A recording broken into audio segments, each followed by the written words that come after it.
Bapak Ibu Saudara, jumpa lagi dengan saya di mimbar kecil kali ini, Kamis 19 Oktober 2023. Ketika kita menjalani kehidupan, kita pasti akan menjumpai yang namanya perasaan takut.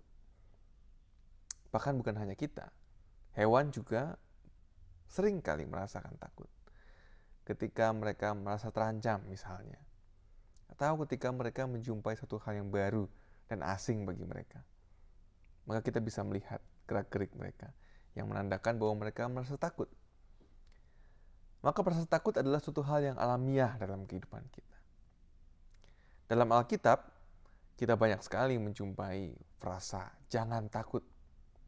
Jangan takut. Sehingga frasa ini juga mewarnai kehidupan beriman kita. Bahkan kita juga mungkin pernah mengungkapkan frasa ini kepada teman-teman atau saudara kita, sesama kita. Jangan takut.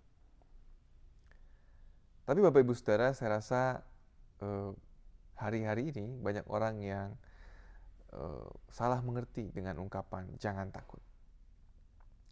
Banyak orang yang mengungkapkannya dengan nada yang keras dan bahkan terkesan agak sedikit memaksa. Jangan takut. Bahwa perasaan takut itu adalah sebuah perasaan yang tabu, yang terlarang dan harus ditekan. Jangan takut. Bahwa setiap orang yang merasa takut maka dia adalah orang yang kurang beriman, kurang percaya, kurang berserah kepada Tuhan, dan bahkan mungkin berdosa.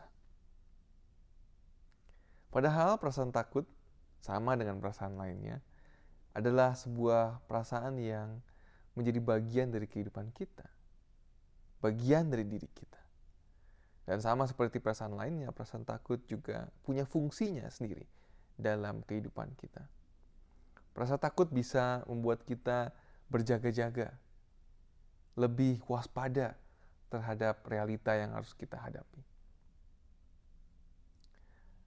Oleh karena itu Bapak Ibu Saudara, saya rasa kita harus bisa memiliki perspektif baru dalam memandang frasa jangan takut.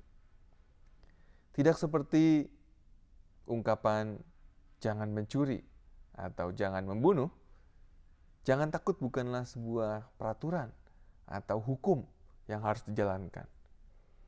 Yang ketika orang merasa takut maka dia telah melanggar atau telah berdosa, telah menyimpang dari apa yang semestinya.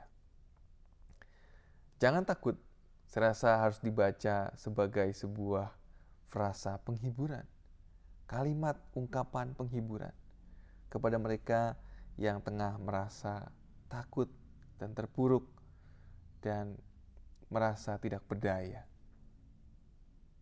Seperti ketika Yesus mengungkapkannya kepada pemilik rumah ibadat ketika anaknya sedang meninggal. Jangan takut. Atau ketika malaikat menjumpai para perempuan yang menemui makam Yesus yang kosong dan mereka merasa khawatir. Jangan takut. Jangan takut adalah sebuah ungkapan penghiburan.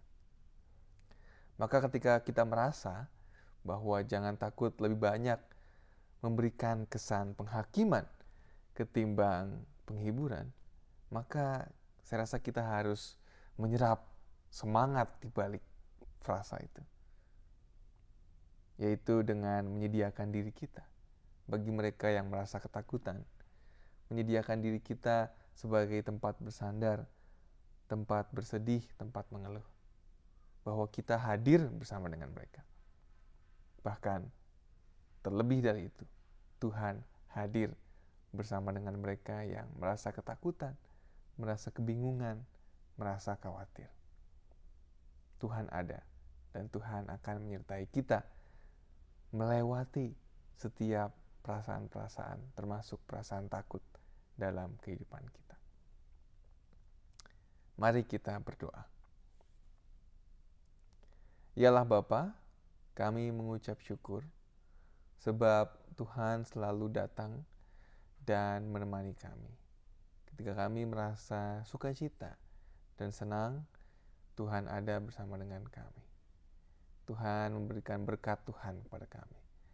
Ketika kami merasa takut, ketika kami merasa khawatir, Tuhan memberikan penghiburan bagi kami.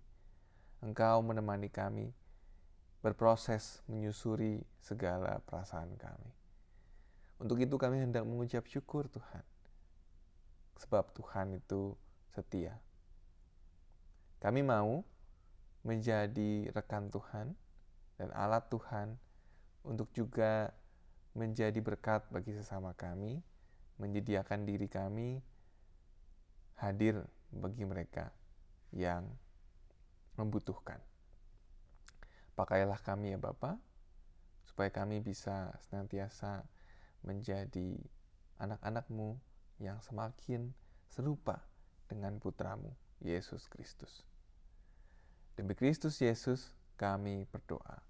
Amin. Terima kasih Bapak Ibu Saudara.